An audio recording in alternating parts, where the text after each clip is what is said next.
Bonjour à tous. Alors, ce jour, je vais vous présenter ce voilier, donc ce catamaran qui est équipé d'une aile aérostable. Alors, comment est fait cette aile? Donc, comme vous le voyez sur l'écran, donc c'est une aile rigide qui est donc fixée sur le socle du catamaran et qui peut tourner donc librement par rapport à son axe de rotation qui se trouve à peu près ici par rapport à l'aile. Voyez, et donc sur cette aile est fixé donc une sorte de fuselage qu'on voit ici, avec à l'arrière un stabilisateur, un plan porteur, qui se trouve donc ici, et que l'on peut commander, donc on va voir comment. Et pour équilibrer le tout, donc de l'autre côté, il y a une petite masselotte qui permet de faire en sorte que la voile soit équilibrée par rapport à son axe de rotation. Alors en haut, comme d'habitude, vous avez la girouette qui est représentée ici et qui montre la direction du vent. Alors comment on pilote cette aile? Alors je vais changer de caméra pour vous montrer un petit peu comment ça marche. Donc là vous voyez le bateau, vous voyez le vent avec sa direction et vous voyez qu'en fait l'aile s'est mise face au vent. Alors pour faire cette vidéo, j'ai bloqué la coque de façon à ce qu'elle ne bouge pas et que ça vous permette de bien comprendre le fonctionnement de cette aile. Alors, donc quand vous mettez la souris au milieu de l'écran, comme cela, en fait le plan stabilisateur se trouve pile dans l'axe de la voile, et la voile se met face au vent, et donc comme vous avez l'habitude, elle est grise pour montrer qu'elle est justement face au vent. Alors, en descendant votre souris, vous allez faire tourner, en bougeant votre souris en fait de haut vers le bas, vous allez faire bouger le plan stabilisateur à l'arrière. Par exemple, si je tire ma souris vers le bas, vous voyez comme cela, vous voyez que le plan à l'arrière bouge, donc tourne comme ça, et que la voile vient se borde en fait, et vient se mettre donc en incidence. Et donc, vous voyez, petit à petit, la force qu'il y a dessus devient de plus en plus forte. Et si vous tirez un petit peu trop, vous allez faire en fait décrocher le stabilisateur à l'arrière. Vous voyez, et hop, la voile va avoir tendance à se remettre en fait face au vent, mais comme le plan va de temps en temps raccrocher, vous voyez, ça fait ce mouvement-là. Donc, il ne faut pas trop tirer, il faut tirer jusqu'à ce que la voile soit bien en incidence comme cela. Et là, donc, elle est bordée. D'accord? Alors, bien sûr, comme le plan stabilisateur, il peut bouger dans les deux sens. En fait, si je remonte ma souris et que je la mets de l'autre côté vers le haut de l'écran comme cela, vous allez border votre voile à contre. Et donc, ce qui va faire que votre force, au lieu d'être de vous pousser vers l'avant, elle va vous pousser vers l'arrière et vous allez vous retrouver, donc, on verra tout à l'heure, en marche arrière. Alors, quel est l'intérêt de cette solution? Alors, il y en a plusieurs. Un des intérêts, c'est donc qu'il n'y a pas d'écoute, et donc il n'y a pas d'effort particulier à délivrer sur la voile pour l'aborder, pour la lâcher, etc. Mais ce n'est pas son intérêt principal. L'intérêt principal, c'est que cette voile est stable en incidence. Alors, petite démonstration. Je borde ma voile en tirant un petit peu, donc comme je vous ai montré, sur le plan stabilisateur à l'arrière. Vous voyez? Et là, imaginons que le vent se mette donc à refuser, donc à venir un petit peu plus vers l'avant du bateau. Alors je vais le faire, et vous voyez le comportement de la voile. Et là, je fais varier le vent, qui tourne petit à petit, ma voile, automatiquement, aérodynamiquement, elle s'oriente pour garder la même incidence. Si au contraire le vent tourne dans une autre direction, comme cela, de la même façon, ma voile, toute seule, aérodynamiquement, elle va s'orienter pour rester à la même incidence. Alors c'est intéressant parce que quand vous êtes en train de naviguer, par exemple, vous accélérez, la vitesse, le vent va, au fur et à mesure que vous accélérez, va venir de plus en plus vers l'avant, et votre voile va automatiquement s'orienter pour garder la même incidence.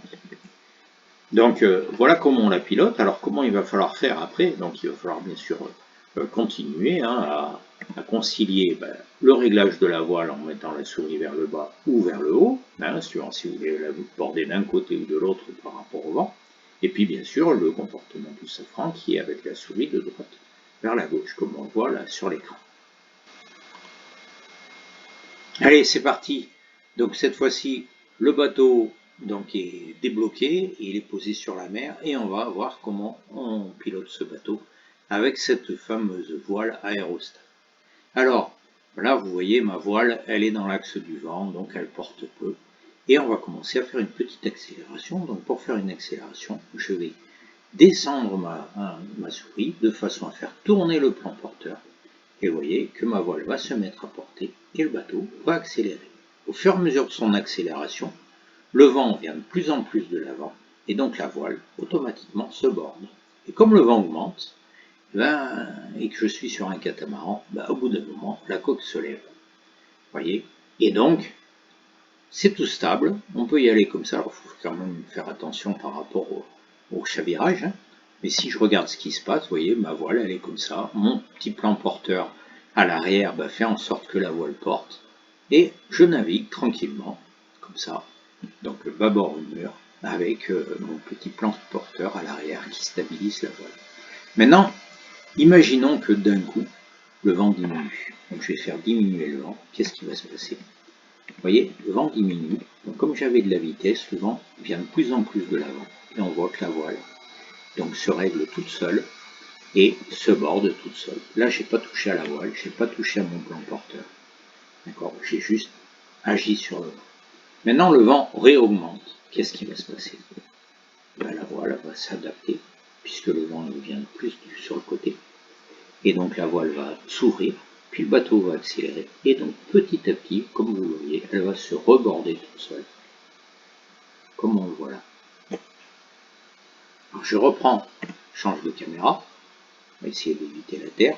Et puis on va voir comment on fait un empannage avec un bateau comme ça. Alors vous voyez, comment je fais un empannage? Je vais abattre un petit peu. Ma voile va petit à petit donc tourner, se mettre en drapeau de l'autre côté. Et hop, là, je renverse pour que ce soit l'autre côté de la voile qui porte. Et donc, j'ai monté ma souris. Et vous voyez que du coup, je suis passé de l'autre côté. Et donc, je navigue. Alors, attention, vous voyez, je dose en fait mon effort sur la voile, puisque je suis sur un catamaran. Quand je suis vers le près, bien sûr, l'effort de gîte est plus fort. Il faut que j'aille un peu mollo sur l'angle d'incidence de la voile. Alors, comment on fait un virement? Le virement, on va se mettre approché du vent tranquillement et en dosant un petit peu l'incidence. Et puis maintenant, comment je vire? Je provoque mon virement comme d'habitude. Et au moment où ma voile est au milieu, hop, je change de façon à ce que la voile porte sur son autre côté. Et je repars de l'autre côté. C'est parti. Au près, dans l'autre sens. Au près là, relatif, puisque je suis au 65, elle vent vient du nord. Mais bon, je peux continuer à l'offer en dosant mon effort. Et là, donc je suis au près. Alors, ce qui est sympa aussi, vous voyez, par exemple, là je suis au près, je tire un peu trop sur mon plan porteur, la voile est trop haute et trop bordée, donc je me mets à agiter.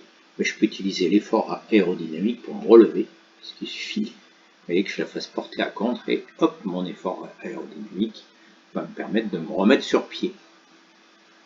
D'accord? Voilà, j'ai à peu près tout dit sur comment piloter cette affaire. Alors, il vous manque qu'une chose, c'est la marche arrière. Alors, la marche arrière, comment on fait?